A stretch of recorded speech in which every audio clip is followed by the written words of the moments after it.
आज हम डिस्कस कर रहे हैं कंक्रीट टेक्नोलॉजी में वर्केबिलिटी चैप्टर डिस्कस कर रहे हैं। लेक्चर नंबर 3 में देखेंगे मेजरमेंट्स ऑफ वर्केबिलिटी।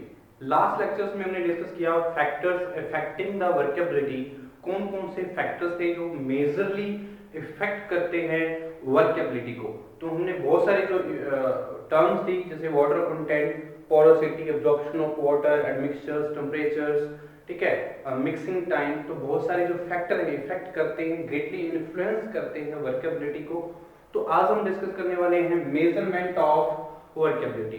तो मेजरमेंट्स में हम सबसे पहले देखें तो हमारे it is very essential for the concrete to have good workability.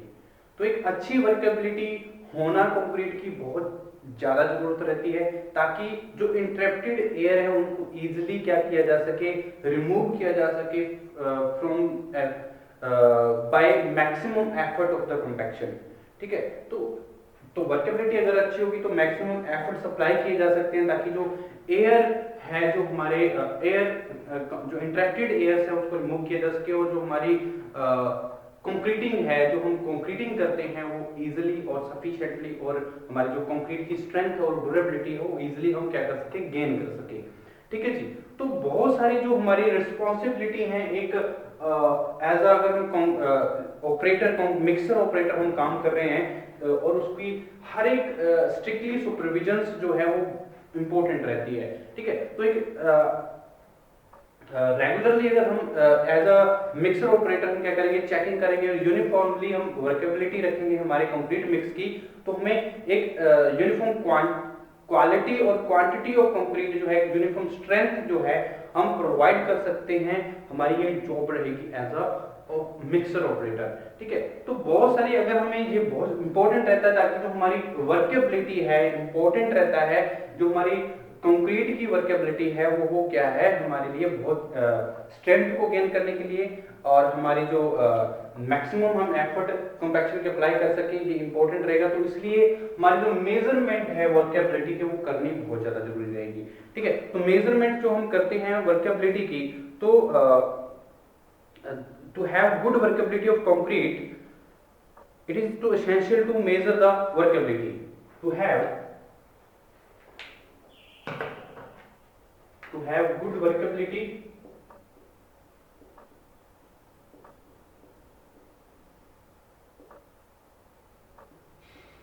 of concrete, it is essential concrete it is essential to measure the workability. It is essential to measure the workability, measure the workability। तो workability को major करना बहुत ज्यादा जरूरी रहता है ताकि हम क्या करिए, जो हमारे वर्केबिलिटी जो है कंक्रीट की वो हम अच्छी रख सके। तो बहुत सारे जो मेथड्स हैं, अगर मैं कॉमनली बात करूं जो हमारे मेथड्स यूज किए जाते हैं, methods are use commonly, methods are used for measurement of workability, for measurement of workability. Workability की मेजरमेंट के लिए हमें बहुत सारे जो मेथड्स हैं हमें यूज करने होते हैं। ठीक है, कौन कौन से मेथड्स हम यूज करते हैं? सबसे पहले हम बात करते हैं स्लम्प टेस्ट। स्लम्प टेस्ट एक सिंपल और इजीली मेथड है जो हम यूज करते हैं for measurement of the workability. और हमारे जैसे कॉम्पैक्टिंग फैक्टर टेस्ट है, कॉम्पैक्टिंग फैक्टर टेस्ट, और थर्ड वन जो मेथड हम यूज करते हैं for the measurement of the workability वो क्या रहेगा, वीबी कंसिस्टोमीटर। वीबी कंसिस्टोमीटर। ठीक है जी, तो वीबी कंसिस्टोमीटर, हम ये तीन मेजर मेथड जो हैं कॉमनली यूज किए जाते हैं for a measurement of A workability. ठीक है जी। तो अब हम सबसे पहले हम बात करें, अगर हमारे पास जो हमारा out of 3 there is a simple slump test. Slump test is the most commonly used method. ठीक है, तो ये हमारा जो मेथड है मोस्ट इजीली मेथड है, जो हम फील्ड पे हम क्या करते हैं अप्लाई कर सकते हैं for checking the workability of the concrete. ठीक है, तो out of their these three, out of these three, the slump test is the simplest. The slump test is the simplest and slump test is the simplest and most often used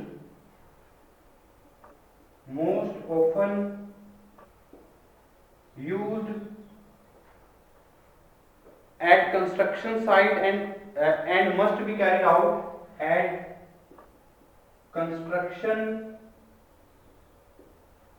site and must be carried out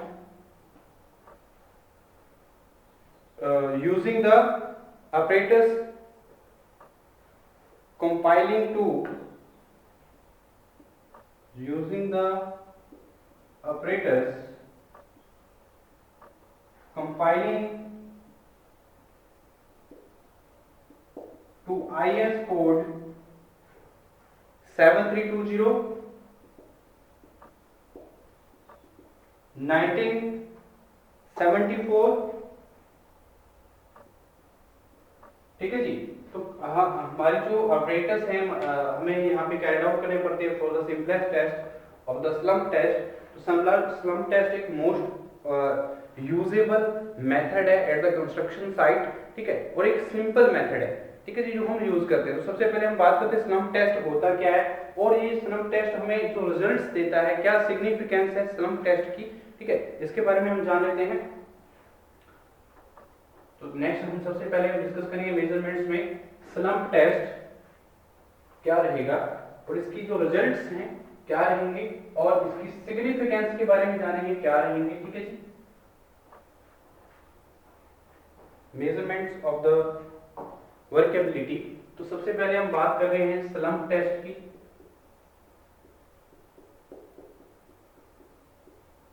okay, तो slump test एक simple test है। Slump test gives a true idea. Slump test gives a true idea about the workability of concrete,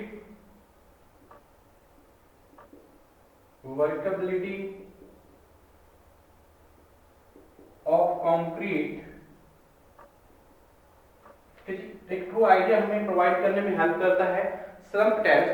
ठीक है, the subsidence of the concrete in millimetres, the subsidence in the concrete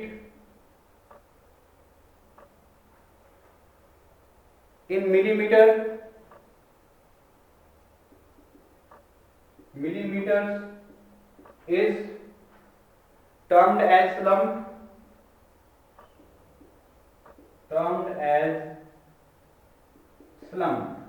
ठीक है जी।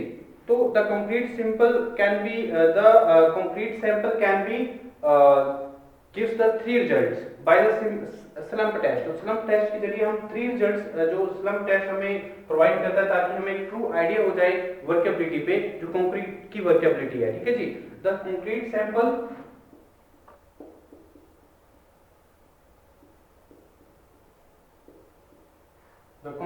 Sample can give the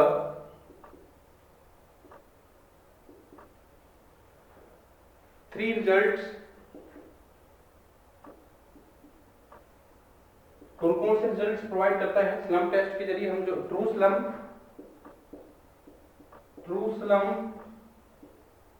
second one जो हमारे results आते हैं 3 तरह से हम क्या कर सकते हैं, शेयर स्लम्प, तो इन रिजल्ट्स के अकॉर्डिंग हम वर्केबिलिटी को क्या कर सकते हैं, मेजर कर सकते हैं by using the slump test, ठीक है, या कोलैप्स स्लम्प, कोलैप्स स्लम्प, ठीक है जी।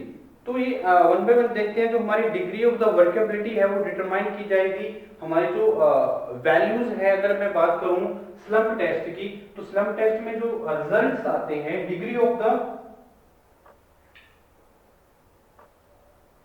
Of the workability in the slump test, तो स्लम्प टेस्ट में जो हम अगर परफॉर्म करते हैं, तो परफॉर्म करने के बाद हम कुछ रिजल्ट्स जो मेंशन करने वाले हैं, तो जो रिजल्ट्स जो आते हैं स्लम्प टेस्ट में, वो हमें वर्केबिलिटी की जो परफॉर्मेंस रहेगी, किस तरह की वर्केबिलिटी होगी, उसके अकॉर्डिंग हम अंदाजा लगा सकते हैं। जैसे हम स्लम्प वैल्यू की बात करते हैं, तो स्लम्प वैल्यू क्या रहेगी, स्लम्प वैल्यू ये एम में हम क्या करते हैं, लेके आते हैं। स्लम्प वैल्यू जो आएगी एम में आती है, और जो वर्केबिलिटी रहेगी, डिग्री ऑफ द वर्केबिलिटी क्या रहेगी, degree of the workability, okay, ठीक है। तो सबसे पहले स्लम्प वैल्यू की बात करते हैं। अगर हमारे पास लेस देन 25 स्लम्प वैल्यू आती है, लेस देन 25 हमारे पास क्या है, स्लम्प वैल्यू आती है अगर टेस्ट परफॉर्म करने के बाद, तो हमारी जो वर्केबिलिटी होगी वो क्या आएगी, मानी जाएगी वेरी लो वर्केबिलिटी मानी जाएगी। अगर हमारे जो स्लम्प वैल्यू है वो है 25 से 50 के बीच में, 25 टू 50 जो स्लम्प वैल्यू है रहती है, तो हमारी जो वर्केबिलिटी होगी वो कितनी मानी जाएगी। तो इस तरह से हम डिग्री ऑफ वर्केबिलिटी जो है परफॉर्म कर सकते हैं, कैलकुलेट कर सकते हैं from the slump test values after the performance of the slump test, ठीक है। उसके बाद मैं बात करता हूं फिर 25 टू 50 अगर 25 टू 50 वैल्यू स्लम्प वैल्यू आती है हमारे पास, तो लो वर्केबिलिटी होगी, लो वर्केबिलिटी। अगर 50 से 100 के बीच रहती है हमारी, 50 से 100 के बीच में स्लम्प वैल्यू रहती है, तो मीडियम वर्केबिलिटी में हम कंसीडर करेंगे। डिग्री ऑफ द वर्केबिलिटी क्या रहेगी, मीडियम, ओके। अगर 100 से 150 के के बीच में रहेगी, 100 से 150 स्लम्प वैल्यू आती है, तो हमारी जो डिग्री ऑफ वर्केबिलिटी रहेगी, हाई वर्केबिलिटी रहेगा, ठीक है। तो ये रिजल्ट्स जो हैं, ये हमारी जो वैल्यूज है, ये हमें ध्यान रखनी है जब हम परफॉर्म कर रहे हैं स्लम्प टेस्ट को, ठीक है। तो स्लम्प टेस्ट की जो कुछ इंपॉर्टेंट बातें हैं जो हम परफॉर्म करने से पहले हमें पता होनी चाहिए, ठीक है। इसकी सूटेबिलिटी के बारे में बात करें तो इसकी सूटेबिलिटी क्या रहेगी, जब हम स्लम्प टेस्ट परफॉर्म कर रहे हैं, तो स्लम्प टेस्ट परफॉर्म करने में इसकी जो सूटेबिलिटी है वो क्या रहेगी, तो सूटेबिलिटी क्या रहेगी इसकी स्लम्प टेस्ट में, ठीक है। तो इसके बारे में जान लेते हैं। जो सूटेबिलिटी रहेगी, हमारे जो टेस्ट परफॉर्म करते हैं, स्लम्प टेस्ट परफॉर्म करते हैं, यानी कि slump test is suitable only for, slump test is suitable only for concrete of high or medium workability, concrete of high or medium workability, that is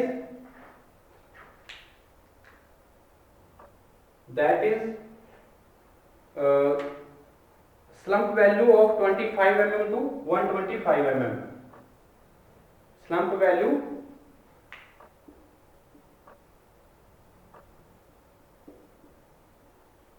that is slump value of 25 to 125 ठीक है जी। तो इस तरह से हम क्या कर सकते हैं, स्लम्प जो टेस्ट है सुटेबल कहां पे रहता है, कंक्रीट जहां पे हाई और मीडियम वर्केबिलिटी का जो हमारा स्लम्प वैल्यू आती है, तो उस वहां पे हमारा जो स्लम्प टेस्ट है वैलिड रहता है, ठीक है जी, सुटेबल होता है कंक्रीट जहाँ पे हाई और मीडियम वर्केबिलिटी के, यानी कि स्लम्प वैल्यू जहाँ पे क्या है 25 टू 125 mm तक आती है, ठीक है। तो उसके बाद मैं बात करूं जो हमारा ट्रू स्लम्प, shear स्लम्प और कोलैप्स स्लम्प से क्या हम समझते हैं। जब हम टेस्ट रिजल्ट्स परफॉर्म करते हैं स्लम्प टेस्ट को, तो किस तरह से जी वैल्यू जो है स्लम्प टेस्ट की आती हैं। तो कुछ ऑपरेटर्स हम यूज करते हैं स्लम्प टेस्ट में, और सबसे पहले जो प्रोसीजर है हमारा क्या रहेगा और किस तरह से हम परफॉर्म करेंगे हमारे स्लम्प टेस्ट को, ठीक है। तो सबसे पहले हम ट्रू स्लम्प की बात करते हैं। तो ट्रू स्लम्प क्या होता है, जब रिजल्ट्स आते हैं true slump after the performance of the slump test, तो क्या रहते हैं जो हमारे the even subsidence of the concrete is design as a true slump, ठीक है। तो इवन सब्सिडेंस अगर होता है कंक्रीट का, तो उसको हम क्या बोलते हैं, ट्रू स्लम्प बोलते हैं। जब हम परफॉर्म कर रहे हैं तो जो हमारा कौन यूज किया जाता है, जो हमारे ऑपरेटर्स यूज किए जाते हैं, तो उसमें क्या है, ये जो सब्सिडेंस होता है इवन सब्सिडेंस रहता है, ठीक है। अगर इवन सब्सिडेंस रहेगा यानी कि जो हमारा मोल्ड यूज करते हैं, जिस तरह के हम ऑपरेटर्स यूज करते हैं, जैसे हमारे slump test operators consist of the steel mould in the form of cone. तो कॉन जो हम यूज कर रहे हैं वो मोल्ड जो कॉन यूज करें, तो उसको हम क्या हटाएंगे जब हम आफ्टर परफॉर्मिंग द टेस्ट। तो ट्रू स्लम्प या तो रिजल्ट्स आएगा हमारे पास, ट्रू स्लम्प आएगा, shear स्लम्प होगी या कोलैप्स स्लम्प होगी, ठीक है। यानी कि जब इवन हमारी जो सब्सिडेंस होती है कंक्रीट की is designed as a true slump, उसको हम क्या नाम देते हैं, ट्रू स्लम्प, जब इवन सब्सिडेंस होता है कंक्रीट का, ठीक है। आफ्टर द तो this gives a true value and can be measured easily. This type of slump occur when the water is added as per the design water cement ratio. तो true slump तभी आती है क्योंकि इसमें कोई भी after the performance of the slump test, तो हमारी जो कोन है उसमें कोई भी इफेक्ट नहीं आता है, इवन सब्सिडेंस रहती है हमारी। तो हमारे जो अंदाजा है, जो आइडिया है हमें ट्रू स्लम्प से क्या होता है, जो हमारी इजिली हम क्या कर सकते हैं, इसको जो वर्केबिलिटी को अंडरस्टैंड कर सकते हैं। यानी कि this type of slump occur when the water is added as per the designed water cement ratio. अगर वाटर सीमेंट रेशो हमारी डिजाइन वाटर सीमेंट रेशो हमने यूज किया है, तो हमारा जो स्लम्प आएगा वो ट्रू स्लम्प आएगा। तो हमें ये आइडिया हो जाता है जो वर्केबिलिटी है वो ठीक है, ठीक है जी। और उसके बाद मैं shear स्लम्प की बात करता हूं। तो shear स्लम्प जो रिजल्ट आते हैं after the performance of the slump test, तो when the half of the concrete specimen slides to sideway, तो जब हमारी जो वैल्यू है यानी कि shear स्लम्प क्या होता है, जब हमारा जो कंक्रीट स्पेसिमेन है, जो हमने एक मोल्ड लिया है, कॉन लिया है, एक अपरेटस लिया है for the performing the slump test, तब हमारे जो उसको हटाते हैं मोल्ड को, तो उससे क्या होगा, जो हमारी कंक्रीट हमने कंक्रीटिंग की हुई है, तो वो क्या होगा, उसमें स्लिप कर जाएगा, साइड वे कर जाएगा, यानी कि वो स्लाइड कर जाएगा टू द साइड वे, ठीक है। तो जब हमारा हाफ ऑफ द कंक्रीट का क्या कर जाए, साइड वे हमारी जो स्लाइड कर जाए टू द साइड वे, ठीक है। तो इस तरह की स्लम्प हम क्या बोलते हैं, shear स्लम्प। यानी कि as soon as mold is removed is termed as a shear slump।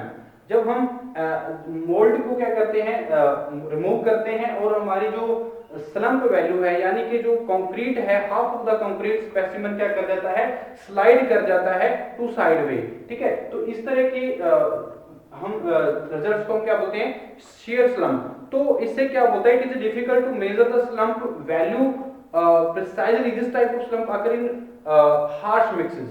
तो इस तरह की जो स्लम्प आती है, अगर स्लिम्प क्या बोलते हैं, shear स्लम्प आती है, तो ये हार्शनेस की वजह से आती है। अगर हमारे जो मटेरियल है, या तो हमने कोर्स एग्रीगेट्स ज्यादा यूज कर लिए हैं, फाइनर पार्टिकल्स हमने यूज नहीं किए हैं, तो इस तरह की जो प्रॉब्लम्स है shear स्लम्प आ सकते हैं, तो हमें वर्केबिलिटी भी क्या होगी, वो कम होगी फिर, ठीक है। वो रिजल्ट्स जो आते हैं वो कोलैप्स स्लम्प में भी आ सकता है। यानी कि कोलैप्स स्लम्प क्या होगा, जब बिल्कुल ही जो हमारा कंक्रीट स्पेसिमेन है, ठीक है, if the concrete specimen gets flatten as soon as the mould is lifted, ठीक है। जब भी हम मोल्ड को उठाते हैं, मोल्ड को रिमूव करते हैं, तो क्या होगा, हमारा जो कंक्रीट मिक्स है, जो हमने कंक्रीट स्पेसिमेन बनाया है, वो क्या हो जाता है, गेट्स इजीली फ्लैटन, वो बिल्कुल ही क्या कर देता है, कोलैप्स कर जाता है। तो इस तरह की जो स्लम्प आएगी उसको हम क्या बोलते हैं, कोलैप्स स्लम्प, ठीक है। तो इससे हमें this type of slump is difficult to measure it occur because of excess water content in the mix.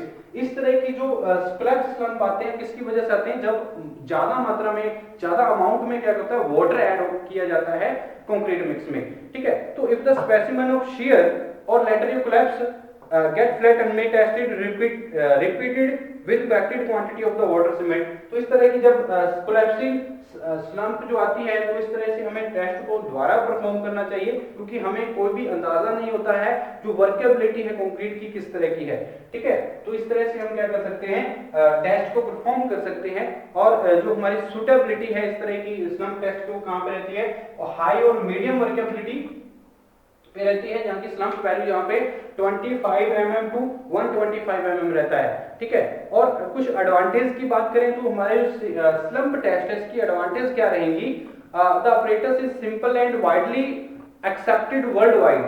तो वर्ल्ड वाइड एक्सेप्टेड टेस्ट है जो हमारा स्लम्प टेस्ट है for calculation the for measuring the workability of the concrete mix, ठीक है। तो एक simple test है जो हम परफॉर्म कर सकते हैं easily eight the construction site. और इस ऑपरेटर ये ऑपरेटस एक चीप ऑपरेटस है और हैंडी और सुटेबल इन सीटू टेस्टिंग, यानी कि फील्ड में हम इसको टेस्ट कर सकते हैं। तो slump test has been found to be useful the ensuring the uniformly among different batches of similar concrete under the field conditions. तो फील्ड कंडीशंस में हम इन सीटू की टेस्टिंग भी कर सकते हैं बाय द स्लम्प टेस्ट। तो एक वर्ल्ड वाइड एक्सेप्टेड टेस्ट है, ठीक है। कुछ लिमिटेशंस भी रहती हैं हमारे स्लम्प टेस्ट की। अगर मैं बात करूं for very stiff mix having zero slump, अगर मिक्स जो हमने प्रिपेयर किया है वेरी स्टिफ मिक्स हमने प्रिपेयर कर दिया है, तो उसकी अगर स्लम्प वैल्यू टेस्टिंग करना चाहें उसका, तो उस पे हम स्टिफ मिक्स जो प्रिपेयर किया गया है उस पे हम स्लम्प टेस्ट कैरेट करवाते हैं, तो उससे क्या है हमें स्लम्प वैल्यू मिलेगी नहीं, जीरो स्लम्प वैल्यू मिलेगी, ठीक है। तो the slump does not indicate any different in concrete in the different workability. तो डिफरेंट वर्केबिलिटी पे डिफरेंट कंक्रीट की डिफरेंट वर्केबिलिटी पे जो हमारी स्लम्प टेस्ट है वो परफॉर्म नहीं किया जा सकता। ये हमने जो सुटेबल जिसकी सुटेबिलिटी क्या है 25 mm टू 125, यानी कि हाई टू मीडियम वर्केबिलिटी के कंक्रीट को ही ये हम क्या कर सकते हैं, मेजरमेंट कर सकते हैं वर्केबिलिटी की बाय द स्लम्प टेस्ट, ठीक है। तो ये क्या रहती है, इसकी लिमिटेशंस भी रहेंगी कुछ स्लम्प टेस्ट की। और many shapes of slump can occur and it is difficult to measure the correct value. तो बहुत सारी जो शेप्स हैं स्लम्प की आती हैं, जैसे हमने 3 शेप्स में डिवाइड किया है, ट्रू स्लम्प, शियर स्लम्प और कोलैप्स स्लम्प, ठीक है। तो आफ्टर द टेस्टिंग इस तरह के रिजल्ट्स आ सकते हैं। तो डिफरेंट जो स्लम्प्स वैल्यू आती हैं उसके जरिए हम क्या नहीं कर सकते, करेक्ट वैल्यू को मेजर नहीं कर सकते भी हमारी जो वर्केबिलिटी है इस वैल्यू की है, तो करेक्ट वैल्यू हम नहीं कर सकते हैं, क्योंकि डिफरेंट स्लम्प्स आ सकती हैं जब हम परफॉर्म करते हैं स्लम्प टेस्ट को। उसके बाद मैं बात करता हूं, this test is not suitable for concrete having maximum size of aggregates more than 40 mm। अगर 40 mm से एग्रीगेट्स साइज का अगर मैं ज्यादा यूज करता हूं तो ये हमारा स्लम्प टेस्ट वहां पे परफॉर्म नहीं किया जा सकता, क्योंकि सेग्रीगेशन प्रॉब्लम आएगी अगर स्कोर्स पार्टिकल्स हमने ज्यादा यूज कर लिए हैं, ठीक है, तो स्लम्प वैल्यू हमें नहीं मिलेगी। ओके, ये भी एक लिमिटेशन रहती है स्लम्प टेस्ट की। तो slump neither bear and direct relationship with the workability nor with the internal energy required to compact the concrete. तो डायरेक्ट हमें एक वैल्यू जो है डिग्री ऑफ द वर्केबिलिटी हम नहीं प्रोवाइड करता है, ये लिमिटेशंस रहती हैं कुछ हमारे स्लम्प टेस्ट की। तो ये इंपॉर्टेंट बातें हैं about the slump test for measuring the workability. और मैं स्लम्प टेस्ट की जो ऑपरेटर्स की बात करता हूं, तो ऑपरेटर्स क्या हैं, this slump test operators consist of the mould in the form of the cone. Cone की फॉर्म में एक मोल्ड हम यूज करते हैं जिसमें इंटरनल डायमेंशंस कुछ होती हैं, जैसे बॉटम डायमीटर की बात करूं मैं, बॉटम डायमीटर जो कोन का रहेगा, बॉटम डाया जो यूज किया जाता है, कोन जो हम यूज करते हैं उसका क्या रहता है 200 mm। यानी कि मैं यहाँ पे आपको बना के दिखाता हूँ किस तरह से का मोल्ड हम यूज करते हैं for the slump test for calculating for measuring the workability of the concrete mix, ठीक है जी। तो ये हमारे क्या है, कोन है, कुछ इस तरह से कोन हम यूज करते हैं for performing the slump test, ठीक है जी। तो ये वाला हमारा जो कौन सी हमारी क्या है 200 mm बॉटम विड्थ रहती है।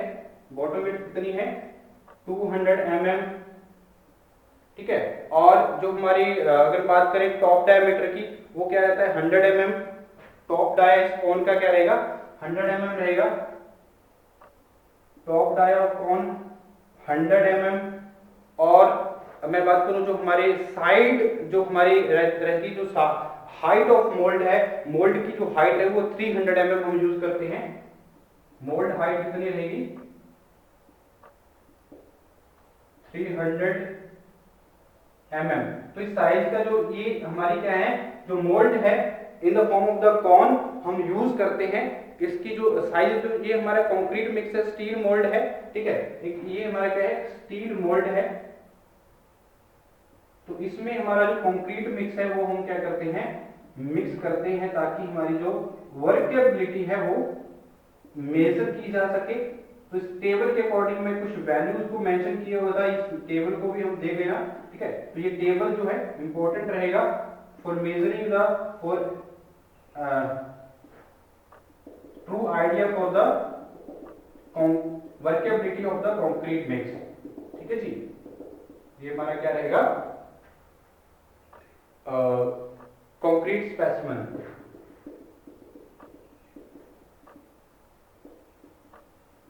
कंक्रीट स्पेसिमेन, ठीक है जी। तो इस तरह से हम क्या कर सकते हैं इस कॉन के जरिए हमारा क्या है before moulded of the mould, ठीक है। अगर हम देखेंगे अगर जब स्लम्प वैल्यू आएगी तो हम क्या कर देंगे अगर कोलैप्स कर गया ये हमारी जो वैल्यू है अगर कोलैप्स कर जाती है, यानी कि बिफोर अगर मैं देखूं तो इसके आफ्टर द अगर मैं रिमूव द मोल्ड, ये मोल्ड जब हमने रिमूव नहीं किया है तब तक हमारी इस तरह से आपको ये कॉन जो है दिखेगी, ठीक है। उसके बाद अगर मैं मोल्ड को क्या कर देता हूं हटा देता हूं तो ये हमारा जो मोल्ड है किस तरह से होगा, यानी कि कुछ देखें तो हमारी जो वैल्यू है किस तरह से आ सकती है। मान लीजिए ये हमारा क्या था मोल्ड था, इसको मैं ऐसे बनाता हूं, ठीक है जी। और ये इस तरह से कोलैप्स कर सकता है, जो इसकी भी पोजीशंस होंगी कुछ इस तरह से, ठीक है।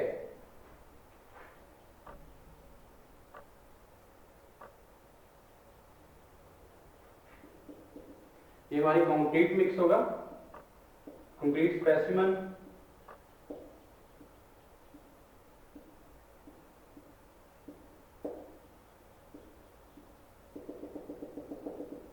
हमारा क्या है कंक्रीट स्पेसिमेन।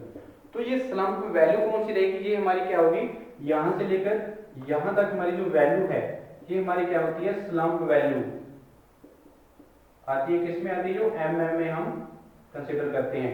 तो ये बिफोर द हमारी क्या है जो वैल्यू आ रही है वो क्या है before removal of mould, before removal of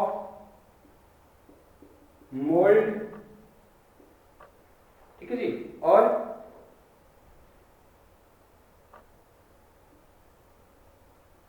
ठीक है after removal of mould, after removal of mould, ठीक है।